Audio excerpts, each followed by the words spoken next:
compañeros.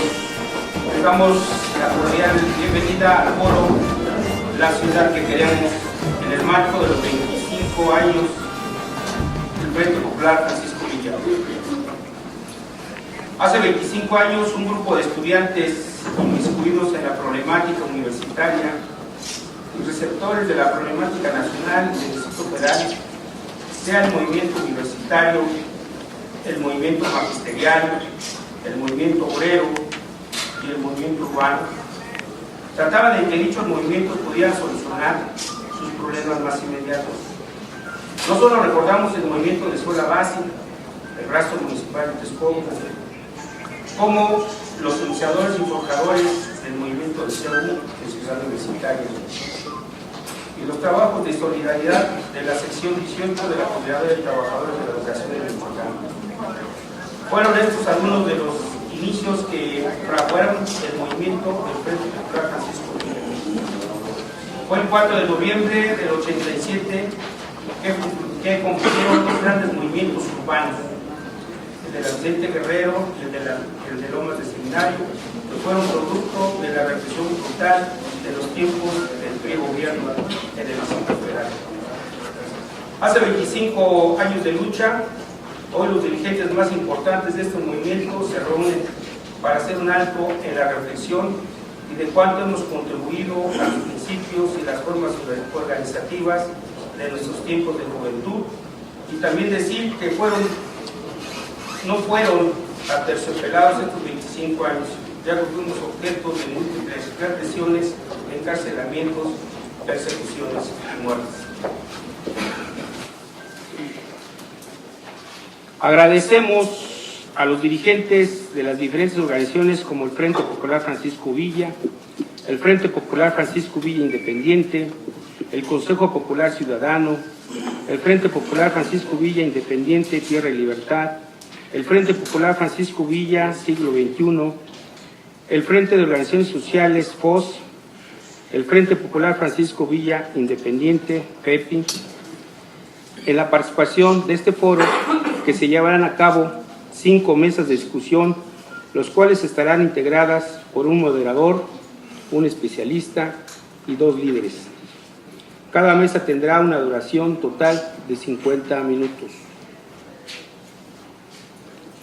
Enseguida quisiera dar paso ya a la mesa 1, que son los movimientos sociales y el Frente Popular Francisco Villa. Le daría la palabra a la compañera Celsi Mendoza Islas, que quedaría como moderadora de esta primera mesa.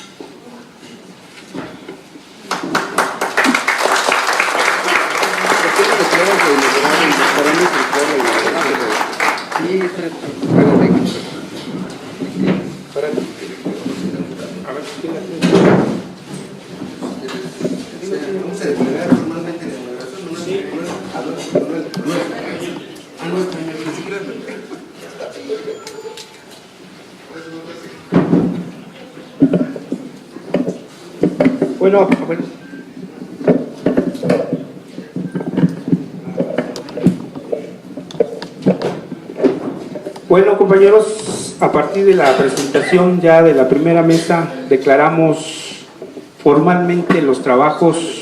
De pie, compañeros. Siendo las 12 horas con 8 minutos del día 25 de noviembre de 1913. Declaramos formalmente, declaramos formalmente los trabajos de compañeros del Frente Popular Francisco Villa. Gracias, compañeros.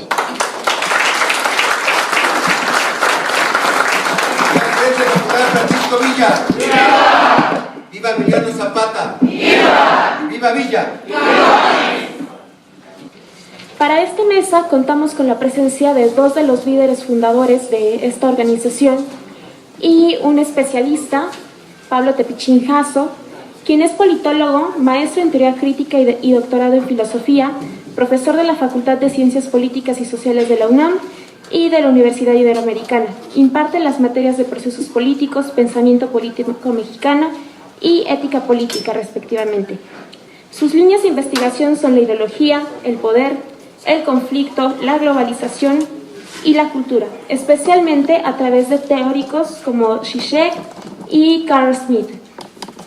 Tiene un artículo que está dentro de un libro de filosofía e ideología editado por la Ibero, artículos en el libro Movimientos Sociales, Derechos y Nuevas Ciudadanías en América Latina, coeditado por Fundar y Geditza. Bueno, pues les voy a pedir que lo recibamos con un fuerte aplauso para escuchar lo que tiene que compartir con nosotros.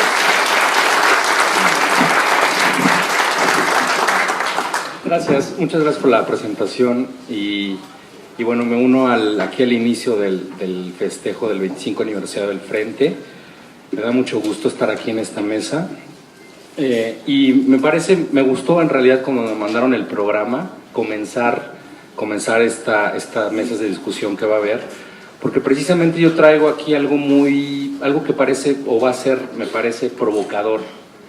No traigo como tal una ponencia para, digamos, gastarme todos los 20 minutos que tengo, pero sí voy a presentar una serie de viñetas, en realidad es un mini decálogo, unas viñetas, en donde hago una extracción de más o menos del artículo donde publiqué este texto en el libro de Movimientos Sociales, para hacer una reflexión sobre la democracia. Entonces, si me permiten, voy a leer, son los 10 puntos, y voy a hacer una respuesta a estos mismos 10 puntos.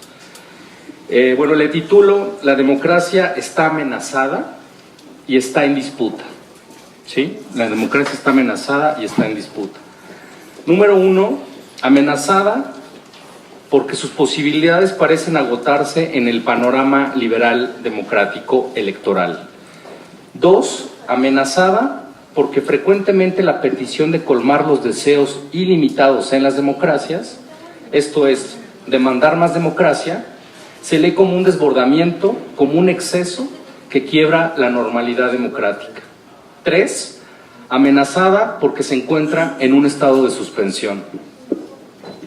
4, amenazada porque el conflicto que permite oxigenar las tensiones de los grupos sociales y las instituciones pretende ser ocultado cuando no simplemente negado. Amenazada porque la monopolización del concepto de democracia pretende clausurar otras posibilidades de sentido, virtualmente generando un sistema totalizante. Amenazada porque el disenso, la protesta o la diferencia, independientemente de quién y cómo se exprese, son de antemano asociados a lo radical, le hace violento. Amenazada porque el discurso dominante nos dice, esto seguramente se les va a hacer muy familiar, ¿no? Amenazada porque el discurso dominante nos dice, puedes manifestarte, hay libertad de expresión, hay libertad de prensa, hay libertad de circulación, todo está consagrado en la Constitución, solo que no lo hagas violando mis derechos, ¿no? 8, amenazada porque la vitalidad democrática, es decir, su intensidad, también está amenazada. 9, amenazada porque las respuestas gubernamentales se despliegan en un concepto que se llama fuerza de ley. Y 10, amenazada por las tensiones entre lo público y lo privado. Es decir, asistimos a una tiranía de gozar de lo privado y sustraerse lo más posible de lo público. Luego entonces de lo político. No hay demanda que el mercado no pueda vencer. Este es un punto, ¿no? Estos son los 10 puntos que yo quería así brevemente compartir y quizá alguno de ustedes me pueda hacer alguna pregunta al respecto, ¿no? Sobre qué punto, ¿no? Y aquí van las respuestas a estos mismos puntos, ¿no? que yo menciono. En el principio de que las democracias son ingobernables, es donde confirma la impostergable necesidad de gobernarlas. Esa es la primera respuesta, ¿no? El consenso es necesario en la democracia, pero necesita ir acompañado del desacuerdo, ¿sí? Esto es también, bueno, esto ya son parte de las respuestas. El conflicto es integrador, el conflicto en la política es integrador, a contrario del sentido de la noción superficial que supone en esta desintegración una anomia o una fisura en el sistema, ¿sí? Entonces, el consenso va acompañado del desacuerdo, y el conflicto, lejos de que sea algo anómalo, es justamente lo que permite pensar la política y resignificar justamente la política, la democracia. Una apuesta que yo hago en este artículo que menciona en este libro es pensar la democracia como un lugar vacío. Y luego me dicen, bueno, ¿qué es eso? Está bien medio extraño, ¿no? Pensar la democracia como un lugar vacío. Y no es tan extraño. ¿Por qué? Porque parto del hecho de que la democracia es un concepto en disputa. Es un concepto en disputa y que precisamente el día de hoy está siendo monopolizado. Como un universal, pensar la democracia como un universal, como un significante, como un concepto, implica pensarla como un universal. ¿Qué es esto?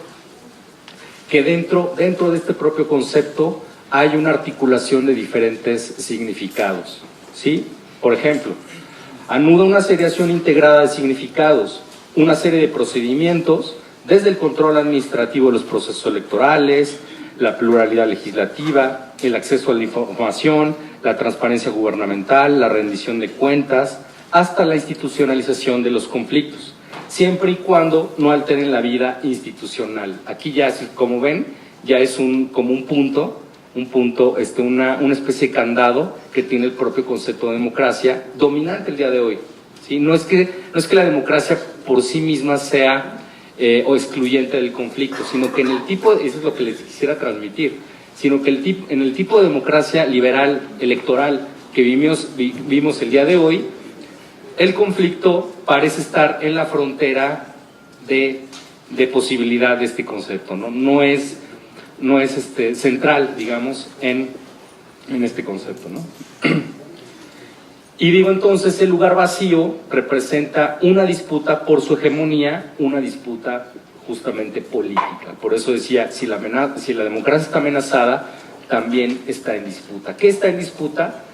Justamente un poco lo que en 25 años ha hecho el Frente Popular, justamente resignificarlo, justamente. 25 años de lucha se dice muy fácil, se dice rápido, pero en realidad es decir, no es que se sentaron los líderes del Frente, los dirigentes, y dijeron vamos a resignificar la democracia, no, pero en la lucha, en la actividad política, finalmente es en lo que se tradujo, es decir, una resignificación de la democracia.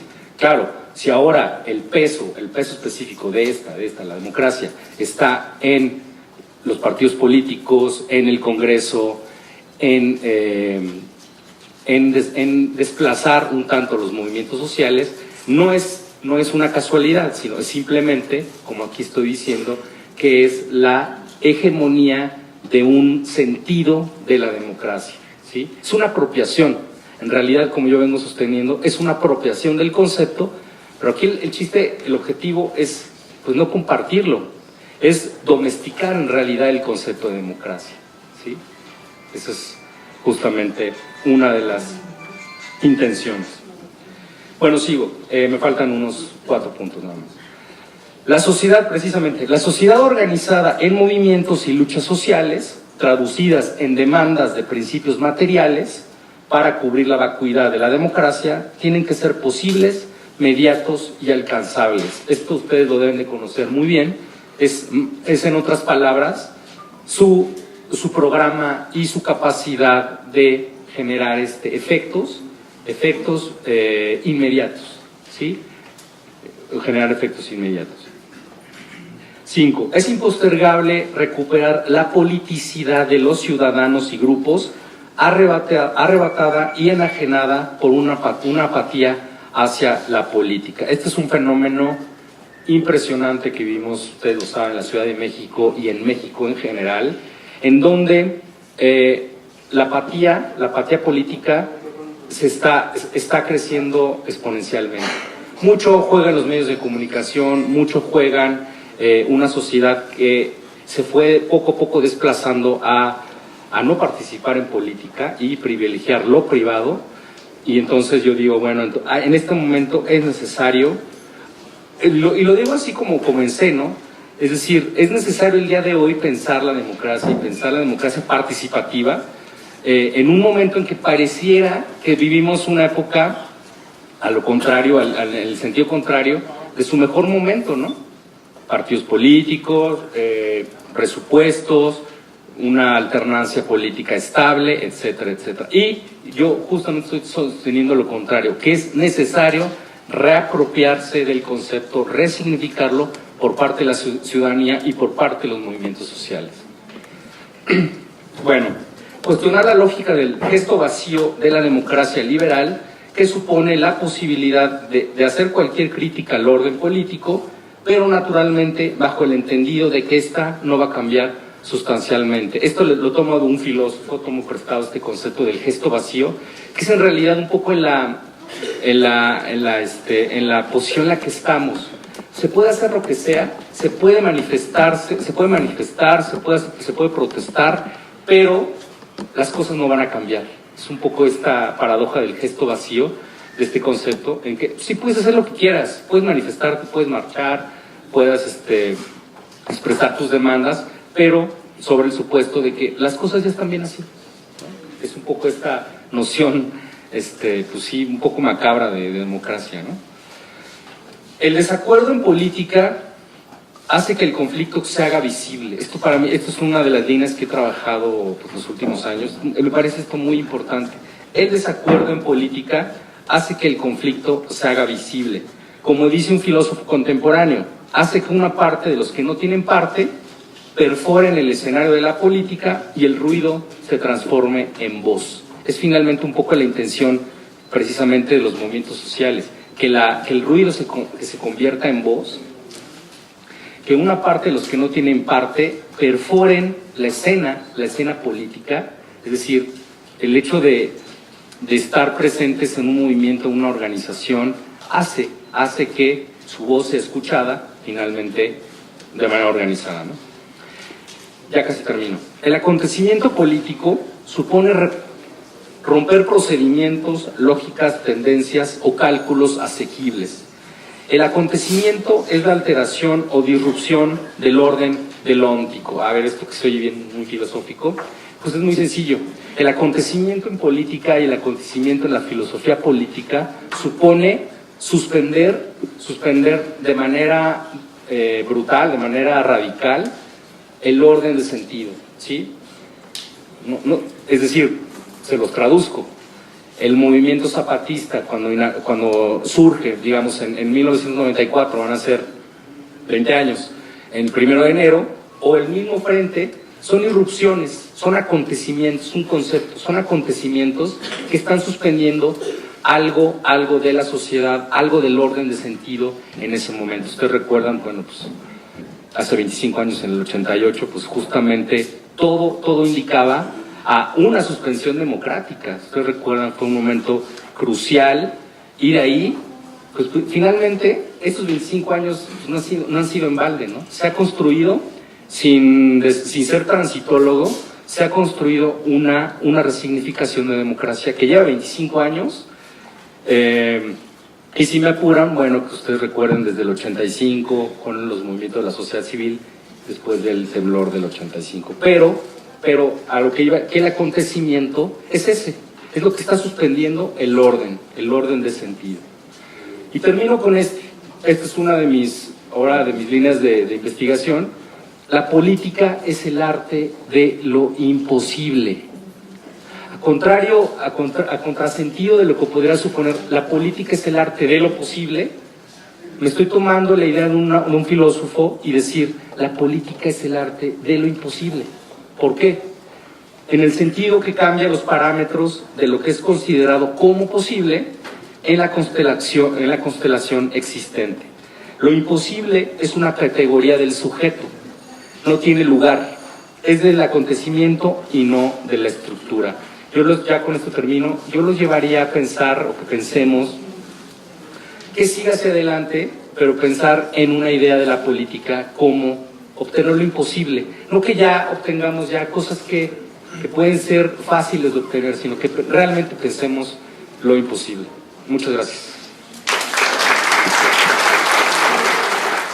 A continuación le voy a dar la palabra a Agustín González Casares, quien es fundador líder fundador del Frente Popular Francisco Villa, licenciado en Ciencia Política por la UNAM, maestro en Políticas Públicas por la Facultad Latinoamericana de Ciencias Sociales, mejor conocida como Flaxo, y actualmente director general del Instituto de Formación Política del Partido de la Revolución Democrática.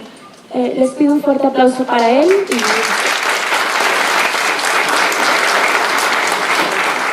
Ustedes saben, hemos estado trabajando durante mucho tiempo esta parte de la organización, de las movilizaciones, entonces les voy a leer unas cosas que tienen que ver con las movilizaciones, el origen del frente y el por qué protestamos. Espero ajustarme a los 10 minutos y si no, empiezan a chiflar o algo. Nada, no es cierto. Históricamente las movilizaciones y manifestaciones políticas se desarrollan a partir de demandas concretas y coyunturales. Muy pocas ocasiones los cambios o modificaciones estructurales de un régimen se ven acompañadas de una rebelión masiva, del asalto a las calles y las ciudades. Cuando así ha sucedido, regularmente han sido reprimidas por los gobiernos o por el Estado. Las sublevaciones, pues, aunque forman parte del abanico de posibilidades de los movimientos revolucionarios, son las menos recurridas, dado el alto nivel de exposición y riesgo de la sociedad civil. La movilización callejera regularmente también puede servir como un termómetro para medir el nivel de tolerancia y desarrollo democrático de un país o sociedad. Así, mientras en algunos países se vuelve cotidiano un choque entre estudiantes y policías, con saldo de algunos heridos y detenidos, en otros las movilizaciones terminan en masacres, asesinatos selectivos y líderes encarcelados de por vida. En uno y otro caso, sin embargo, las movilizaciones son coyunturales, su tiempo de vida depende del tipo de demanda, la capacidad de movilización en tiempo y espacio y la capacidad y voluntad de respuesta de los gobiernos. En México, la movilización o manifestación política ha tenido diversas formas de desarrollo que han marcado a decenas o cientos de generaciones, desde las rebeliones de masas indígenas encabezadas por Morelos e Hidalgo, hasta las movilizaciones de resistencia civil en supermercados o la toma de ciudades completas. Así las cosas, nos encontramos con que el desarrollo de la lucha política democrática en México ha estado acompañada de la movilización social y la manifestación callejera, sino como único factor decisivo, sí como un factor de presión, y en la medida del desarrollo democrático han tenido diversos desenlaces que han terminado en masacres como el movimiento estudiantil de 68 y 71, o han generado cambios importantes en los procesos institucionales o de reforma, como las movilizaciones del magisterio en el 86 y 89, del Consejo Estudiantil Universitario, de los electricistas en 88, o más reciente del Consejo General de Huelga y el Movimiento de Resistencia Civil de Andrés Manuel López Obrador, sin obviar ni soslayar las movilizaciones permanentes del movimiento urbano, sindical, del comercio informal, etc. En este sentido, se observan fundamentalmente dos tipos de movilización, las coyunturales y permanentes. Las coyunturales y las permanentes. Las primeras se desarrollan generalmente a partir de demandas políticos-sociales. Se nutren y sostienen con ciudadanos sin militancia o pertenencia partidista, con muy poca o ninguna formación política y de un lapso de duración muy corto. El otro tipo de movilización está vinculado a organizaciones y partidos que cuentan con una estructura mínima de organización y sus objetivos regularmente van más allá de la propia movilización. Sin embargo, aunque no son coyunturales, también su vida activa se enmarca en la concreción de las demandas que regularmente son sociales. ¿Qué hace posible que una organización mantenga su capacidad de movilización tanto para buscar soluciones a sus demandas como para participar en los movimientos coyunturales por más de 2 décadas?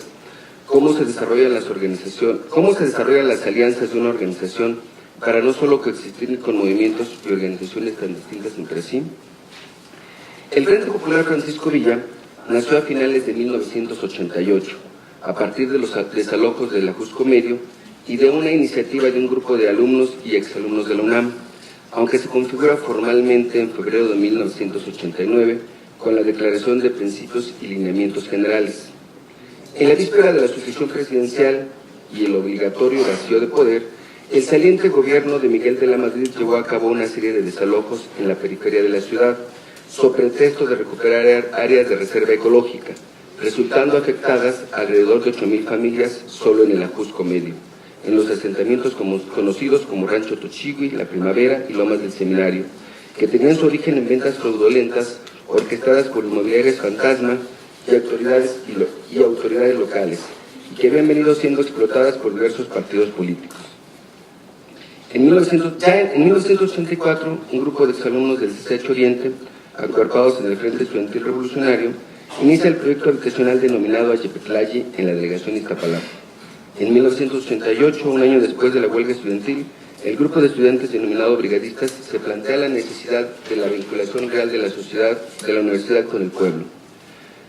En julio de este año, con el primer desalojo en Rancho Tochigüe, un grupo de colonos se presenta a solicitar apoyo a la plenaria del Consejo Estudiantil Universitario, haciendo eco en el grupo brigadista. El primer desalojo llevó a la vinculación con los subsiguientes. Así, en diciembre de 1988, estaba en marcha el primer gran plan de acción de los grupos en cuestión. Además de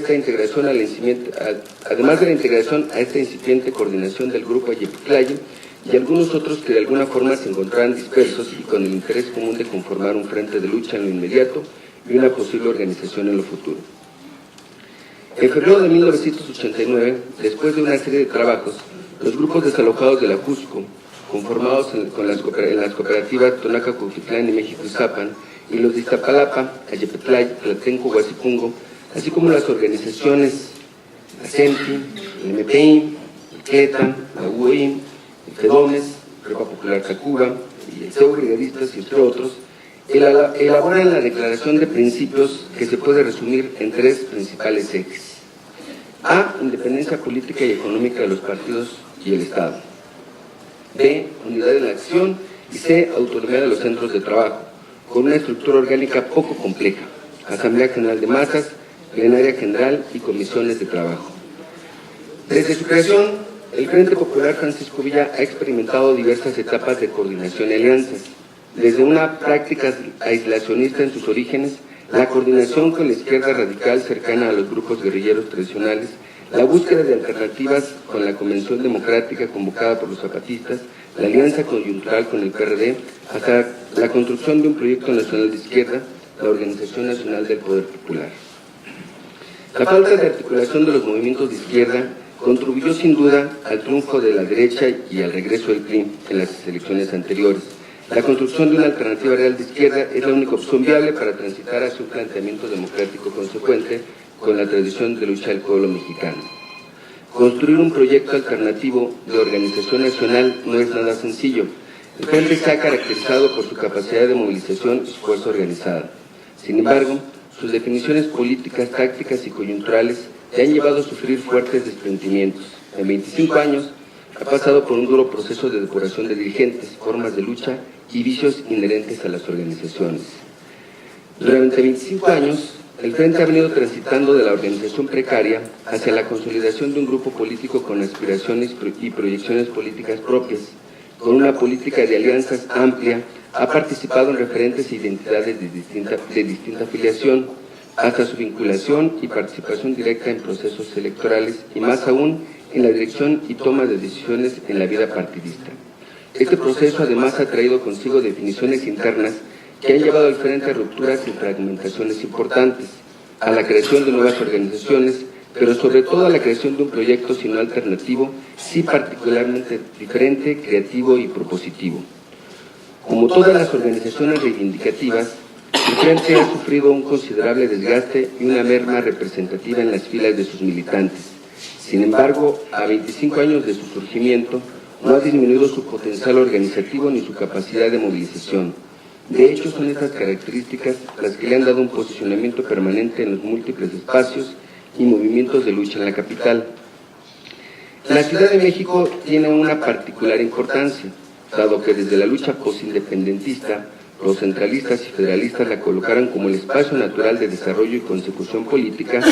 Quien tomaba la ciudad tomaba las riendas del gobierno y se desplazaba a los gobiernos provisionales o derrotados hacia el interior de la República. Ni los constituyentes de 1917 tuvieron la capacidad de definir claramente las características políticas de este territorio y solo atinaron a caracterizarlo como un espacio de la federación, aquel en donde radican los poderes y se establece la base del ejercicio público y de gobierno, los reales y simbólicos, los formales y de facto. La ciudad se convirtió en el monstruo de las dos cabezas que combatirían entre sí. Por un lado, al volverse el epicentro de los poderes reales de facto, también se convierte en el centro de la economía nacional. La industrialización se consolida en un par de décadas y convierte a la ciudad en un espacio de ensueño para millones de habitantes del campo. Pueblos enteros se trasladan primero al centro de la ciudad, después a la periferia, y multiplican geométricamente cada año el número de pobladores. El centro económico y centro político de México se vuelve el campo de batalla de todas las luchas políticas y sociales. Aquí llegan ferrocarrileros, médicos, campesinos, transportistas, etc. Aquí confluyen defensores de los derechos humanos, intelectuales, académicos, dirigentes políticos y sociales. Es el gran coliseo donde se enfrentan los poderes fácticos y los reales, los proyectos de nación, los adversarios de clase. Pero es también la Ciudad de México el único territorio nacional con derechos políticos coartados. Hasta hace 17 años aún el jefe de gobierno era designado por el presidente de la República. Apenas hace 2 décadas que contamos con legisladores propios, y es aún el día en que, en lugar de tener una constitución política como cualquier estado soberano, el Distrito Federal, la Ciudad de México, se rige por un estatuto de gobierno. Por consiguiente, el desarrollo del movimiento social se ha venido concentrando en las ciudades. Demandas rurales que una vez resueltas serán puestas en práctica a cientos de kilómetros de la ciudad, desarrollan en el espacio urbano.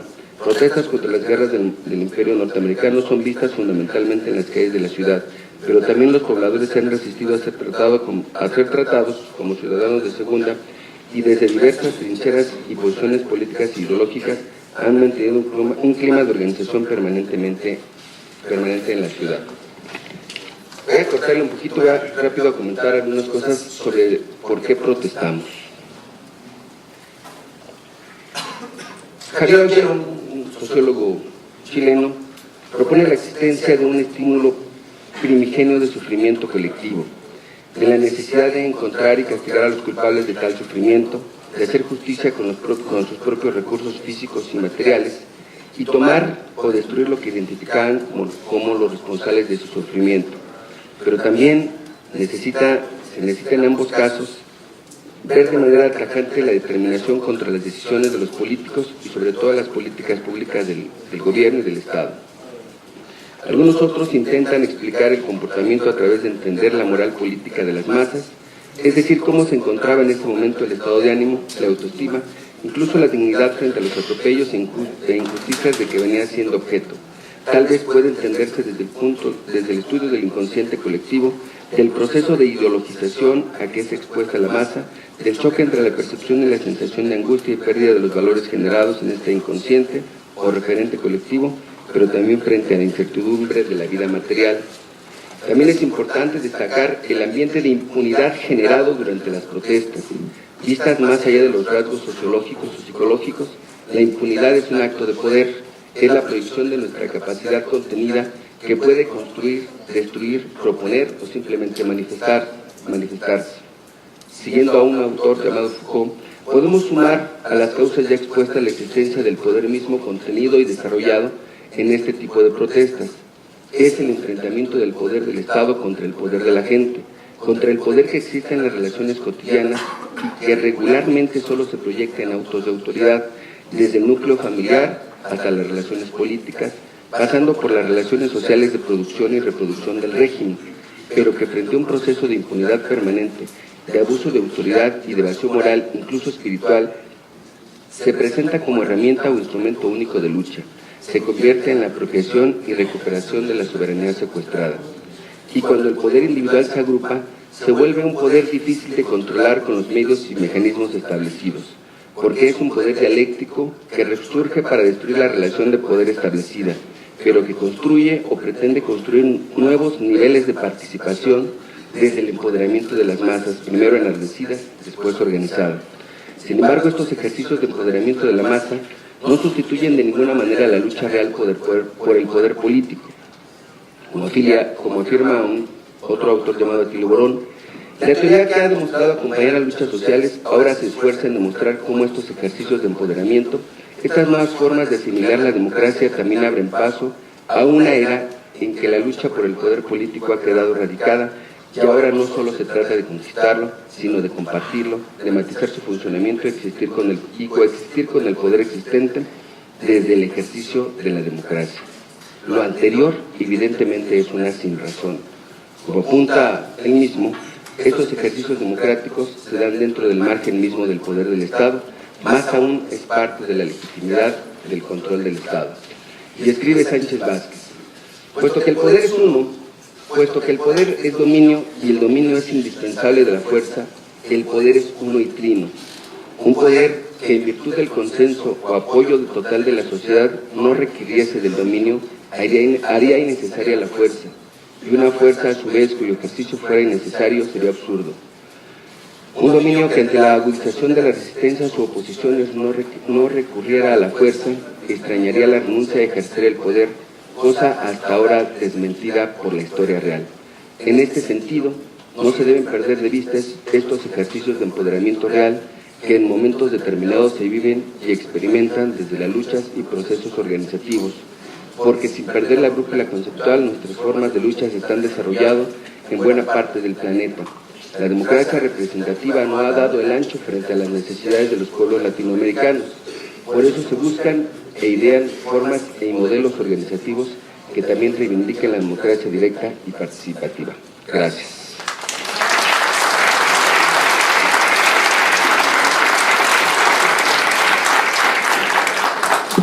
Bueno, a continuación vamos a escuchar a Eduardo Navarro Padilla, quien igual es miembro fundador del Frente Popular Francisco Villa. Actualmente es dirigente nacional y presidente del Frente Popular Francisco Villa, México Siglo XXI, y es consejero nacional del Consejo Nacional de Organismos Rurales y Pesqueros. Un fuerte aplauso para él, por favor.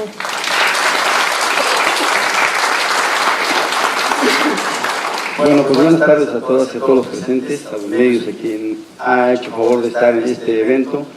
A 25 años de lucha, de trabajo, de esfuerzos, de muertes, de compañeros en nuestra organización, se buscaba lo que decía el profesor Tapichín, decía que la cuestión de el secuestro de la democracia es el concepto que alguna gente, más bien el gobierno, ha hecho de ella. Nosotros no tenemos ese concepto de la democracia. Tenemos el concepto de democracia, lo que es el poder del pueblo, por supuesto, y lo defendemos. Lo que buscamos nosotros en los espacios de trabajo donde hemos venido haciendo labor durante esos 25 años, lo que hacemos nosotros precisamente es orientar, buscar que los compañeros nuestros precisamente no permitan ese secuestro de la democracia que lo ha tenido el gobierno fundamentalmente, la Cámara, la parte legislativa y bueno, los partidos también, porque ahí no hay el respeto a la democracia. No existe el respeto a la democracia. ¿Qué tenemos que hacer? Salir a la calle para poder hacer valer ese derecho, ese respeto, esa cultura de la participación y esa voz callada que sea escuchada. El grito, decía el profesor, el grito que tenga que ser voz escuchada por parte del gobierno, no solamente el grito como tal.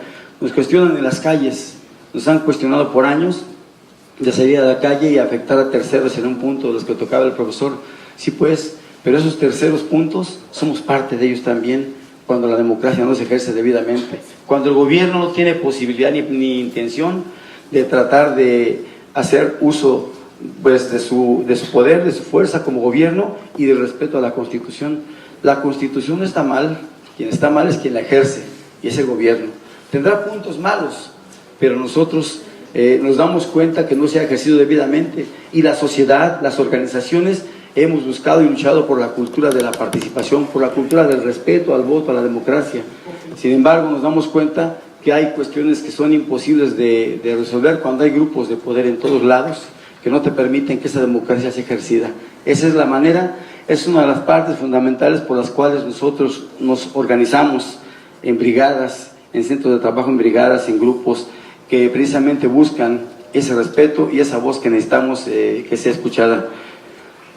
El Frente en el 88 decíamos que nació la idea por el desalojo de Lomas del Seminario, que fue un desalojo, decíamos también, sin precedentes, donde no ha habido otro parecido en la Ciudad de México, donde se ocupó al ejército, donde se ocupó ferrocarriles para ponerlos enfrente y que no pudieran salir de ahí los colonos que estaban en esos lugares, tratando de buscar un espacio para vivir. En su mayoría, siempre hay otro tipo de causas también y de necesidades. En el 89 se funda el Frente Popular Francisco Villa en febrero y es donde nosotros nos incorporamos a esa fundación y nos incorporamos dándonos cuenta que había un espacio para poder vivir, para poder luchar, para poder ser escuchado, y que esa es parte de lo que vivimos. Y cuando nos damos a la tarea de sacar adelante este tipo de esfuerzos, de organizar a la gente, siendo yo parte de esa gente que se llevó a organizar, por supuesto, yo no fui el de la idea, pero soy parte del proyecto que fundó esta organización. Me hubiera gustado ser parte de la idea también, porque llegamos tarde, llegamos en un momento despuesito, pues, pero estamos dentro de ese proceso de formación, de capacitación, de fortalecimiento, de dignificación de la clase social que representamos, que es la clase trabajadora. Y en ese 89 crecimos, nos pusimos políticamente, nos dimos a la tarea de darnos cuenta que era importante, decían en documentos nuestros, amar y servir al pueblo, que esa es una línea que nunca hemos perdido y la mantenemos hoy a 25 años. Pero esa parte de servir al pueblo implica servir de verdad, implica hacer labor, trabajo verdadero y permanente, congruente y consecuente, porque de repente también tristemente nos dimos cuenta que con el tiempo, en el 90, hay compañeros como Luis Enrique Rodríguez Orozco, uno de los fundadores de la organización, un camarada, un compañero que con nosotros luchó, que estuvimos cerca de él, poco tiempo lo pudimos conocer porque lo asesinaron.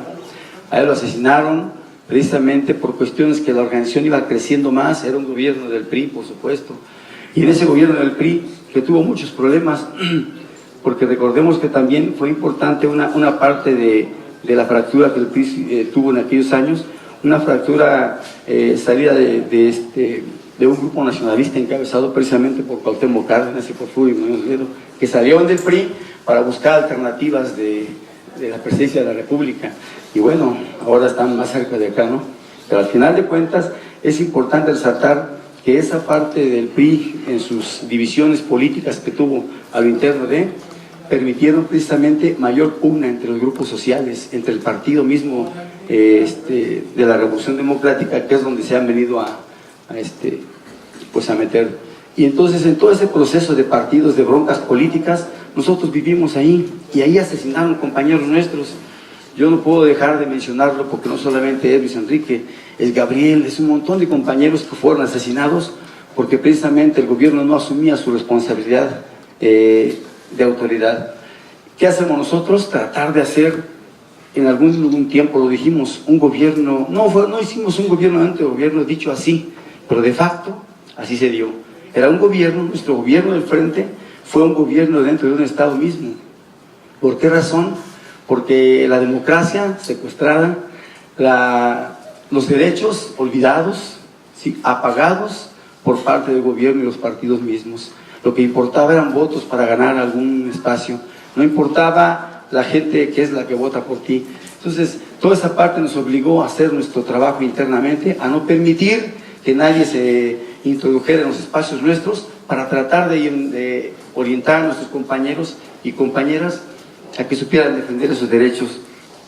Fue importante para nosotros el proceso mismo, donde por desgracia fuimos una fuerza muy grande en la Ciudad de México, todos los que estamos aquí en las mesas que vamos a participar, y luego tenemos diferencias. Fuimos una de las organizaciones más importantes en la Ciudad de México en este proceso, cuando Cárdenas fue el primer gobierno electo. Antes se ponía, si recuerdan, el último fue Óscar Espinosa Villarreal, que nos culparon de que le pegamos una patada por allá en la zona donde fue, pero era un gobierno mañoso. Las casas, miles de viviendas que hemos creado como organización, fueron a decir que ellos las hacían, fotografías, y decían que el gobierno, pues nos da coraje.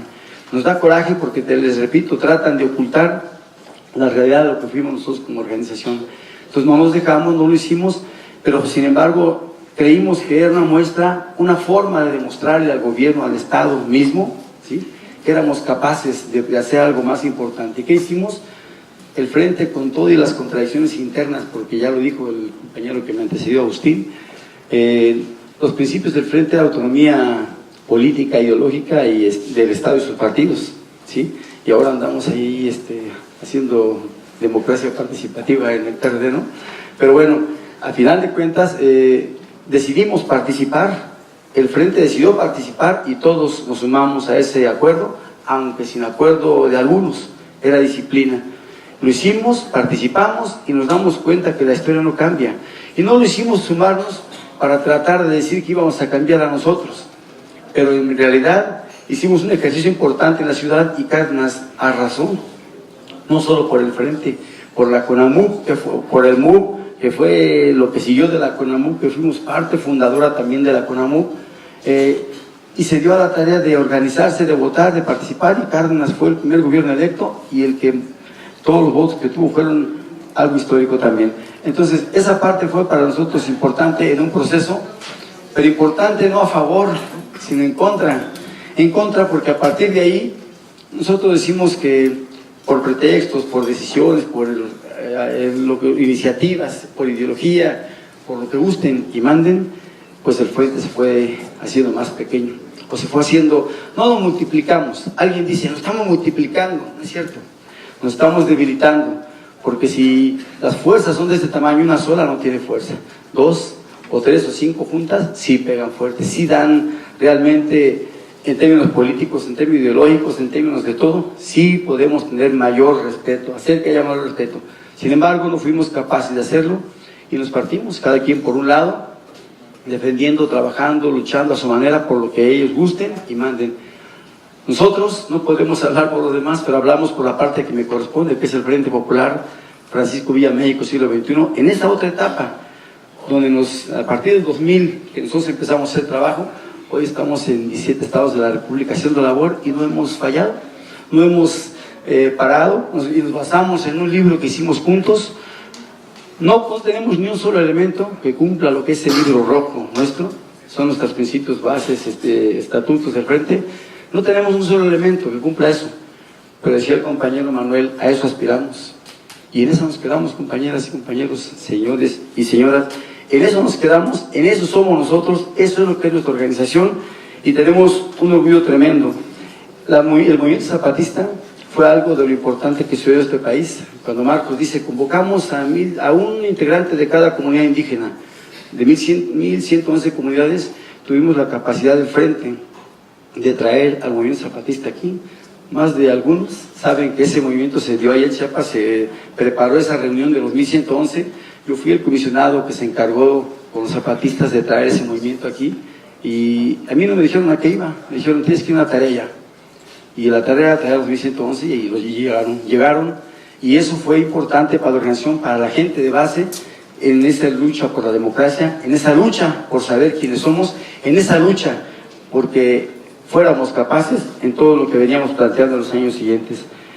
Nuestro congreso fue importante, pero les digo, con la participación en el PRD, y en este caso no fue con el PRD, por Cárdenas, en el movimiento de la Ciudad de México, pues tuvimos ese problema. Ahora hacemos un esfuerzo a 25 años por conmemorar de una manera verdadera. Faltan muchos compañeros, hoy no están presentes, muchos. El Frente nació, se fortaleció y luego se sintió, ¿no? Tuvo sus vertientes, pero en ese fortalecimiento hay muchos que aquí no están sentados y son parte de este proyecto. Y si tenemos que hacer material escrito, videos o grabados, tendríamos que tomar en cuenta a todos ellos para que se cuente una lucha verdadera. Yo no tengo intención ni interés en contar una lucha a mi gusto, sino una lucha de un proceso que fue de los más importantes de esta ciudad por todo lo que dio. Hay grandes compañeros, muchos, creo que todos, ¿sí?, que son parte de esta historia y que no podemos dejar fuera a ninguno. Nos gustaría, pero hay otros momentos, habrá otro espacio más adelante para poder comentar esta parte. Creo que falta bastante. El Frente no se reduce a platicarlo en 5 horas, es mucho más que eso. Pero intentamos hacer un poco de esta historia, espero les sirva de algo y espero sepan que el Frente no solo son marchas y plantones, somos proyecto. Hoy en el campo mexicano estamos en las diferentes dependencias federales pidiendo espacios, ya tenemos espacios para que nuestros campesinos y hermanos indígenas estén dentro del terreno productivo. Hoy lo tenemos, lo hemos logrado, tenemos un nivel importante a nivel nacional de gestión hacia el campo, que algún día espero lo puedan conocer. Muchas gracias.